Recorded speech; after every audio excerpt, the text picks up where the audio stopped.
Namaskaram Sadhguru.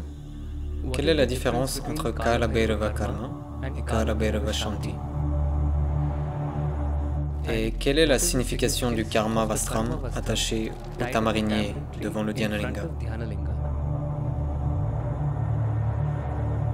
Tout ce qu'on perçoit comme de la vie est de la mémoire, quelque part. Si votre mémoire disparaît, maintenant complètement, même la mémoire consciente disparaît, tous ceux qui sont morts, les gens que vous connaissiez et qui sont morts, ils sont tous juste partis pour de bon, n'est-ce pas? Allô? Si vous perdez leur mémoire, ils sont juste partis pour de bon. Les morts n'existent que dans la mémoire. La mémoire n'est pas que dans votre mental, elle est dans votre corps. Elle joue de très nombreuses façons. Elle est dans beaucoup d'autres choses. Quand je dis dans beaucoup d'autres choses, pour le dire de façon très rudimentaire,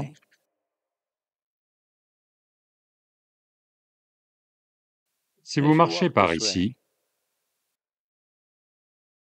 si vous amenez un chien, rien qu'en reniflant le sol, il sait que vous avez été ici. Donc vous laissez des flaques de mémoire. Oui ou non? Donc, quand vous marchez, vous laissez des flaques de mémoire. C'est pour ça qu'un chien est capable de les retracer jusqu'à 3-4 jours, parfois même plus longtemps si aucune perturbation n'a eu lieu, bien plus longtemps, il peut les retracer. Si vous marchez juste, quand votre contact avec le sol dure juste, quoi? Peut-être quelques secondes? Si vous laissez des flaques de mémoire qui font qu'une créature comme le chien peut les déchiffrer, là où vous êtes assis, combien de mémoire vous pensez que vous laissez? Beaucoup?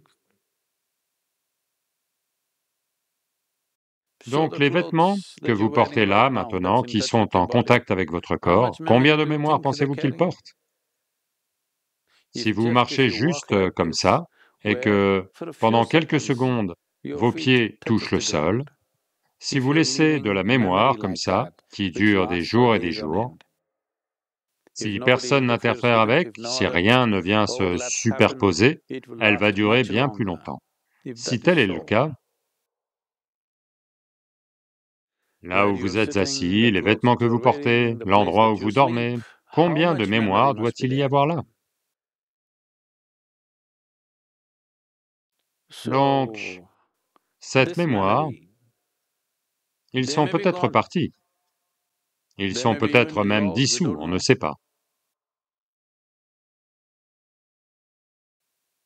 Peut-être qu'ils ont atteint Mukti, ou peut-être qu'ils sont allés quelque part, peut-être qu'ils sont renés, vous ne savez pas.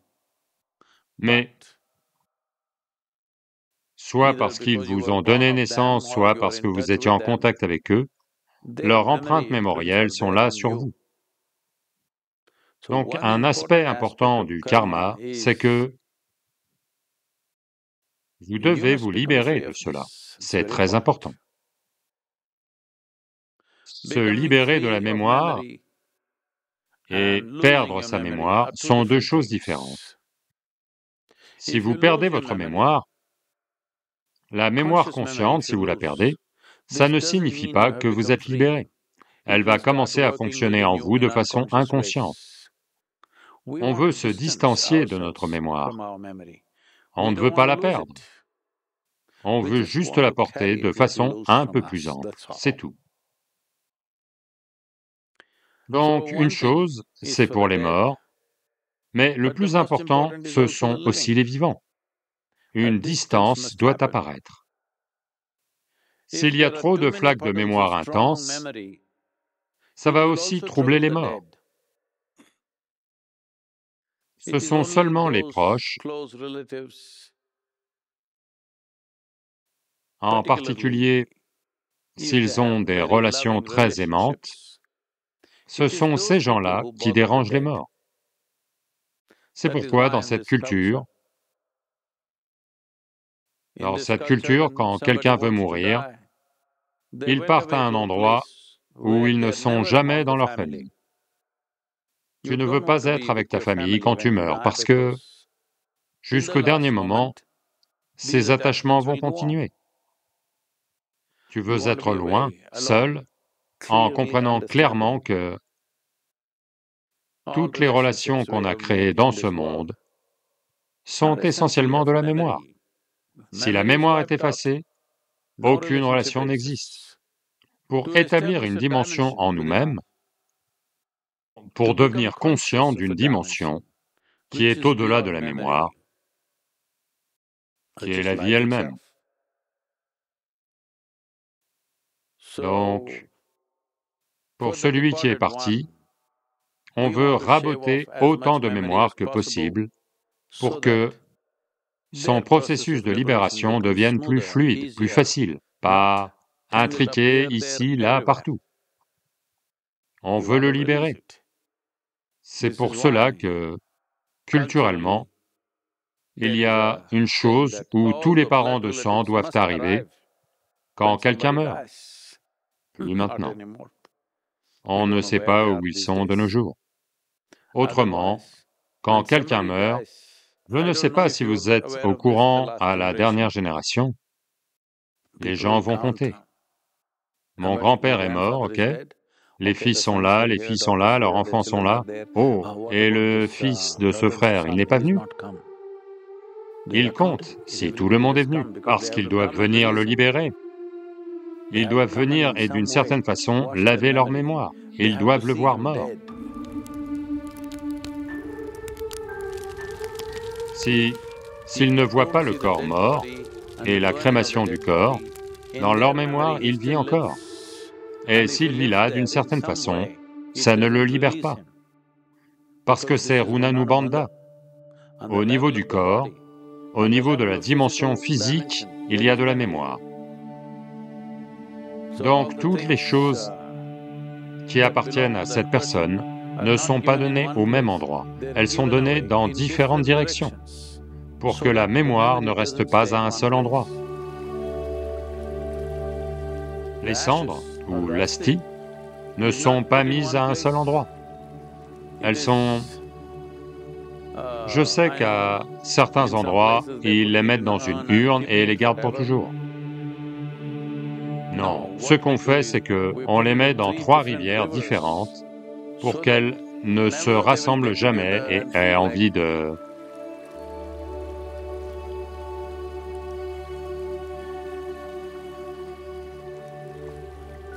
La mémoire ne doit pas vivre, elle doit partir, se dissiper de toutes les façons possibles. Donc les choses qui étaient en contact avec eux, leurs cendres, tout ce qu'ils avaient, sont dispersés partout. Ceux qui en ont les moyens montent en avion et les dispersent partout, vous le savez? Vous ne savez pas? Eh bien, quand certains premiers ministres et présidents meurent, ils vont prendre les cendres et les disperser sur tout le pays, parce qu'ils ne veulent pas qu'elles tombent à un seul endroit. Si elles tombent à un endroit, ça devient un certain bassin de mémoire. Ils ne veulent pas que cette mémoire se rassemble quelque part, pour que cet être puisse avancer sans être empêtré. Pour vous donner une analogie visuelle, supposez que...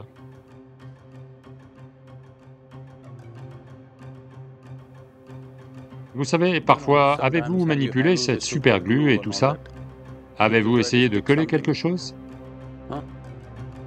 Supposez qu'elle se soit retrouvée ici, qu'elle est un peu débordée, vous ne l'avez pas bien fait, partout où vous touchez, ça colle.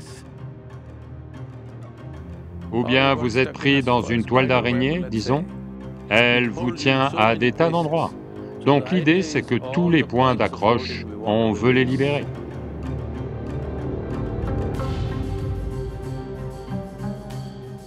Donc le karma est juste un effort dans cette direction. Si on commence à attacher les vêtements qu'ils ont utilisés au tamarinier, alors vous auriez les sous-vêtements des gens et ci et ça qui pendraient devant le temple. Oui.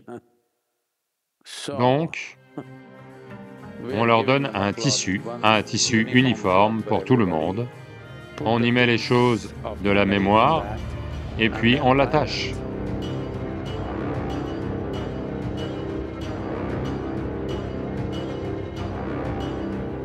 Parce que personne ne sait où est toute la mémoire de cette personne.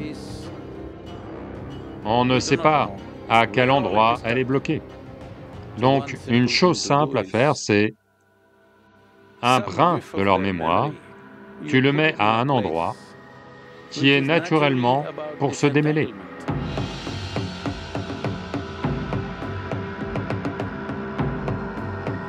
Donc normalement, ils les attachent devant un temple de Shiva, parce que c'est un ascète, intouché par quoi que ce soit, toujours enduit de cendres. Donc là où ce genre d'énergies sont présentes, c'est là que tu attaches cette mémoire pour que tout ce qui est lié à cette mémoire se dissolve. Dhyanalinga est définitivement un endroit idéal.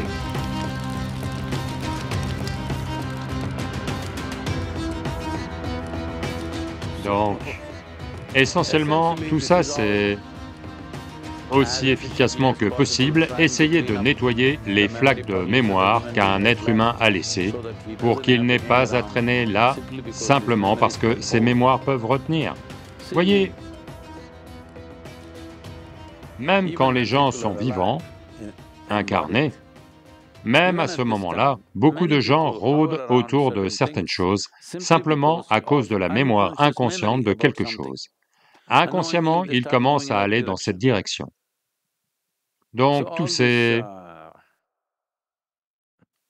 Vous savez, dans le monde occidental, il y a ce qui s'appelle le déjà-vu. Quand je te vois, j'ai l'impression que je t'ai vu quelque part. Donc la mémoire joue... La mémoire guide et la mémoire fait des ravages. Toute cette nouvelle technologie du 21e siècle qu'on voit, c'est juste un peu de... On a juste réussi à un peu projeter la mémoire. On peut la capturer dans une clé, on peut la mettre dans un ordinateur, on peut la porter sur un téléphone, juste de la mémoire, n'est-ce pas? Tous les jeux auxquels on jouait sont juste de la mémoire. Vous pensez que c'est une chanson, vous pensez que c'est un film, vous pensez que c'est une vidéo, vous pensez que c'est quelque chose, tout ça c'est juste de la mémoire, n'est-ce pas? Donc, c'est une génération, ou c'est une époque, où la mémoire est exploitée comme jamais auparavant. Maintenant, les gens... Il y a eu ce genre de choses où les gens ont construit de grands ordinateurs de haute capacité pour télécharger tous les aspects d'un certain être humain, pour que quand il meurt, cet ordinateur vive, ait les mêmes émotions, ait la même mémoire génétique et tout. Les gens peuvent interagir avec lui et cet ordinateur connaît tout le monde. Qui sont ses amis et ses proches, il leur parle exactement comme cette personne parlait. Ces choses commencent à arriver maintenant. On joue trop avec la mémoire. Ici, dans cette culture, on veut toujours effacer la mémoire, parce qu'on sait qu'hier a un pouvoir qui lui est propre. Si vous ne vous en libérez pas, hier peut gouverner votre demain. Si hier gouverne votre demain, ça veut dire que demain n'est jamais arrivé. C'est cela que ça veut dire. Donc, quand le passé se répète, ça veut dire que ce qui devrait être mort est vivant. Quelqu'un a dit très fermement, « Laissez les morts aux morts ». Laisser les morts aux morts, ça ne veut pas dire ignorer ceux qui sont morts. Ça veut juste dire que ce qui s'est passé hier, ce qui s'est passé à l'instant d'avant, tu dois toujours être conscient que c'est mort. Donc, ici, quand les gens viennent, dans leur mental conscient, ils pensent peut-être juste à comment libérer leur père, mère, grand-père, quiconque est mort. Ce n'est pas comme ça. C'est juste la vie. Ceci est un cosmos vivant. Dans ces petites bulles de mémoire, c'est ce que vous appelez la vie individuelle. Différents niveaux de mémoire sont devenus différents types de créatures. Un être humain a la mémoire la plus complexe. Du fait de la complexité de la mémoire, les capacités ont augmenté, et la souffrance aussi a augmenté. Comme les êtres humains sont passés par de profondes dimensions de souffrance en eux-mêmes, ils ont aussi commencé à chercher comment sortir de tout ça. Les autres créatures ne souffrent pas de leur mémoire comme les êtres humains en souffrent. Parfois, elles souffrent d'une seule mémoire. Il y a des oiseaux ou des animaux qui souffrent d'un souvenir qu'ils ont. Peut-être que leur partenaire est mort, ou qu'autre chose est arrivé, ils deviennent déprimés. Comme ça, ils se rappellent de cette seule chose et ils en souffrent. Mais un être humain n'est pas comme ça. Il peut se rappeler d'un million de toutes petites choses et souffrir 1 million de fois, parce qu'elle est très vivante. La mémoire humaine est extrêmement détaillée et elle a une certaine vivacité, elle a une certaine réalité qui fait qu'elle est plus réelle que le réel. Pour la plupart des gens, ce qui a eu lieu hier est plus réel que ce qui a lieu en ce moment. C'est ça leur expérience de la vie. Ils vivent à travers la mémoire. Quand tu vis à travers la mémoire, tu vis dans le pays de la mort. Tu vis dans le pays de la mort avec un pied dans le pays de la vie. C'est de la torture. Pas besoin de mauvaises choses. Les bonnes choses aussi, les gens peuvent en souffrir. Comme c'était merveilleux hier, tu sais. Cela aussi, ils peuvent en souffrir. Donc, la mémoire est la base de notre existence. Et la mémoire est aussi notre esclavage. Ce qu'on appelle le karma, c'est notre mémoire. Ce qu'on appelle la génétique est de la mémoire. Ce qu'on appelle l'évolution est de la mémoire. Ce que vous appelez « moi » est de la mémoire.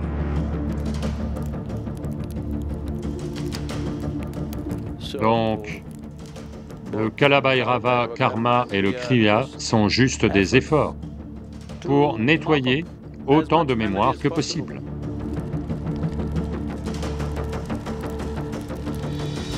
Ce n'est pas un nettoyage en profondeur, c'est juste un nettoyage de surface.